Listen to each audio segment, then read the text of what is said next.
ذکر ملتا ہے جسے دنیا کی سب سے خطرناک قوموں میں شمار کیا جاتا ہے۔ یہ وہ قوم ہے جو ایک دیوار کے پیچھے قید ہے، اور جب یہ باہر آئے گی تو دنیا پر کیا گزرے گی۔ یہ صرف ایک عام بات نہیں بلکہ ایک ایسی حقیقت ہے جس کا ذکر ہمیں قرآن میں ملتا ہے۔ یہ قیامت کی نشانیوں میں سے سب سے بڑی نشانی یاجوج ماجوج ہے۔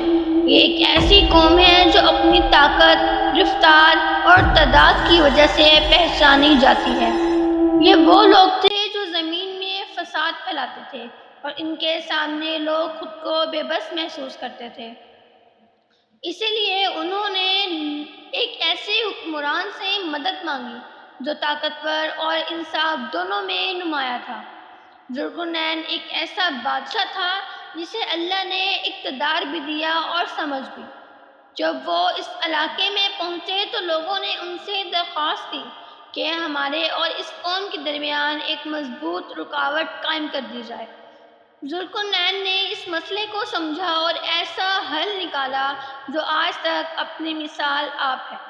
انہوں نے دو پہاڑوں کے درمیان ایک عظیم دیوار تعمیر کروائی۔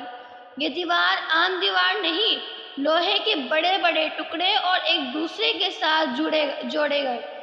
پھر ان کو پگھلا کر تانبا ڈالا گیا جس سے یہ دیوار انتہائی مضبوط ہو گئی، یہاں تک کہ یاجوج ماجوج نہ اسے توڑ سکے اور نہ اس پر چڑھ سکے، اور یوں وہ اس دیوار کے پیچھے محدود ہو گئے۔ لیکن یہ رکاوٹ ہمیشہ کے لیے نہیں۔ حدیث کے مطابق وہ مسلسل اس دیوار کو کمزور کرنے کی کوشش کرتے ہیں، ہر دن آہستہ آہستہ، یہاں تک کہ ایک وقت ایسا آئے گا اللہ کے حکم سے یہ دیوار ختم ہو جائے گی، اور پھر یاجوج ماجوج نکلیں گے۔ تیزی سے ہر سمت ان کی تعداد اور ان کی رفتار ایسی ہوگی کہ انہیں روکنا ممکن نہیں ہوگا۔ جہاں جائیں گے وہاں نظام بگڑ جائے گا۔ یہ وقت ہوگا ایک بڑے امتحان کا، انسان بے بس محسوس کرے گا اور ہر طرف بے چینی پھیل جائے گی۔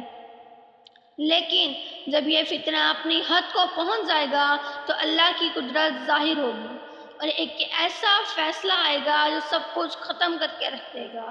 یہ حقیقت ہمیں کیا سکھاتی ہے کہ طاقت ہمیشہ باقی نہیں رہتی، اور یہ کہ ہر چیز اللہ کے اختیار میں ہے۔ یہ نشانیاں ہمیں یاد دلاتی ہیں کہ ہمیں اپنی زندگی کو سنوارنا ہے، کیونکہ وہ وقت سب کچھ بدل جائے گا، سب کچھ بدل کر رکھ دے گا اور دنیا قائم نہیں رہے گی۔ تو یہ وقت قیامت کی نشانیوں میں سے ایک نشانی ہے اور کسی بھی وقت آ سکتا ہے۔